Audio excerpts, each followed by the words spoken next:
Hi, myself Akansha Permanent Sharma, and I am from KPB Hinduja College of Commerce near Churni Road, Mumbai. And I am in FY first year now. My course is PBI Banking and Insurance. And let's talk about the topic. So the topic I have chosen is how can a woman become mentally and physically capable. So, first of all, thank you so much for giving me such an opportunity and chance for giving my views on such a great and important topic. So, first of all, I will start my topic by giving one quote, cute and small quote. So, my quote is: a woman with a book and a pen has the power to move the nation, and a woman with a mind and a voice have the power to change the world. So yeah, it's absolutely right. As I said, the woman needs the woman with a book and a pen has the power to move the nation, because women should be educated.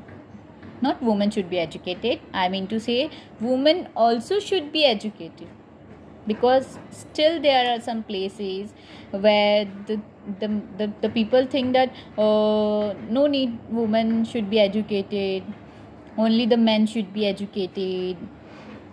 What the woman will do by taking the by getting the education, afterwards what she will do? Only she will get married, and then she have to take care of the home and their kids and all.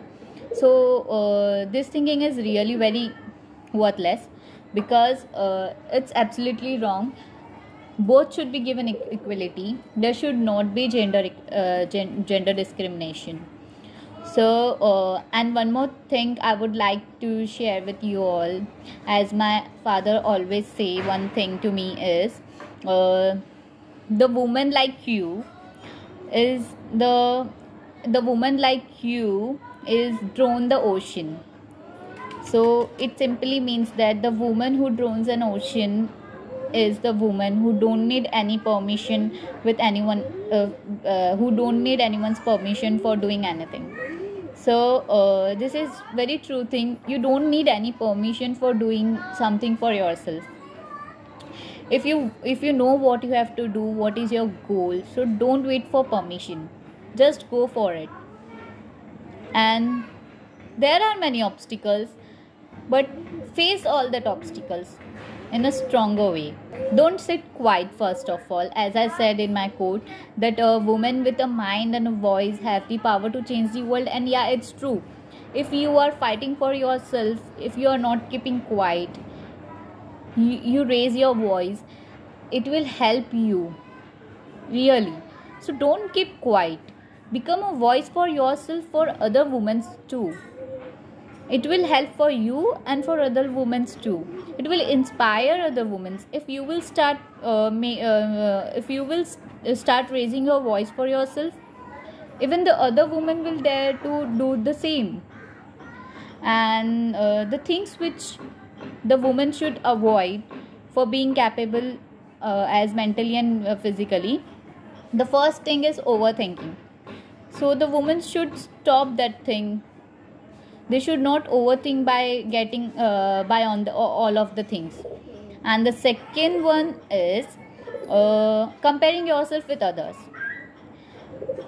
For example, comparing yourself with others is like comparing apples and mangoes with each other.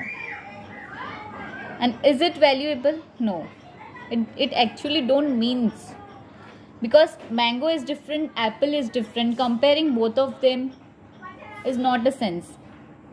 So exactly it is with you.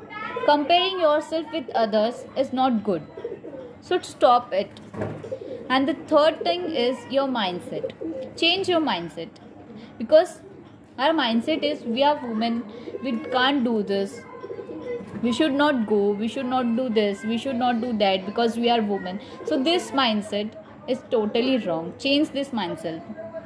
So these main three things are, which I shared with you: overthinking, comparing yourself with others, and your mindset. If the woman have control on these three things, I'm sure that they will be capable physically and mentally. And the time is up, so I would like to end now. So thank you so much at the end. Again, once again, thank you so much for giving me such a nice opportunity. And thank you so much.